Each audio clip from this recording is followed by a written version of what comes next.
ডাকসুর আমাদের মেয়াদ শেষ পর্যায়ে। তো আমরা আসলে এই পুরোটা সময়ে কতটুকু কি করতে পারছি সেটা আসলে যতটা না আমাদের সক্ষমতা অনুসারে আমরা আসলে ততটা পারিনি, এটা আমি অকপট স্বীকার করব। কারণ সক্ষমতার সাথে সাথে কিছু এনভায়রনমেন্ট লাগে সেই সক্ষমতাটাকে বাস্তবে রূপান্তর করতে, সেটা আসলে আমরা সেভাবে পাইনি, এটা আপনারা সবাই জানেন।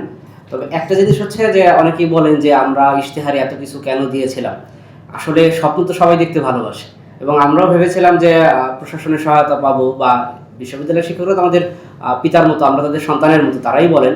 কিন্তু তারা কতটা সন্তানসুলভ আচরণ করেন সেটা আসলে এখানে দায়িত্ব নেওয়ার পরে টের পাইছি। তো দুঃখজনক এবং একই সাথে হতাশাজনক যে আমরা যেসব ইশতেহার দিয়েছিলাম, যেসব প্রতিশ্রুতি দিয়েছিলাম, সে অনুসারে আসলে অতটা কাজ করতে পারিনি। আমি বলবো না করিনি, চেষ্টা করেছি, করতে পারিনি। তো শিক্ষার্থীদের কাছে ক্ষমা প্রার্থনা করি আমি পার্সোনালি। আর ওভারঅল ডাকসু যতটুকু যা করেছে, এইটা আসলে ওই যে গত 105 বছরের ইতিহাসে আমার মনে হয় না অন্য কোনো ডাকসু এখন পর্যন্ত এইরকম শিক্ষার্থীবান্ধব কাজ করেছে।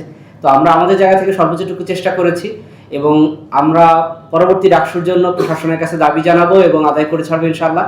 আমরা সেই আদায় করার যে যাত্রা, সেই যাত্রায় শিক্ষার্থীদের পাশে চাই, আমরা যেন পরবর্তী ডাকসু আদায় করে নিতে পারি। আমরা জানি প্রশাসন দেওয়ার ক্ষেত্রে কতটুকু আগ্রহী, তো সেই জায়গা থেকে আমাদের আদায় করে নিতে হবে। এবং পরবর্তী ডাকসুতে যারা নির্বাচিত হবে ইনশাআল্লাহ তারা এই ধরনের আয়োজন, শিক্ষার্থীবান্ধব আয়োজন, আমাদের ইতিহাস ঐতিহ্যকে ধারণ করার, লালন করার আয়োজন করে যাবেন, সেই প্রত্যাশা রাখছি। এবং আজকের এই প্রোগ্রামে যারা, আজকের এই প্রতিযোগিতায় যারা বিজয়ী হয়েছেন তাদেরকে আবারও শুভেচ্ছা জানাচ্ছি।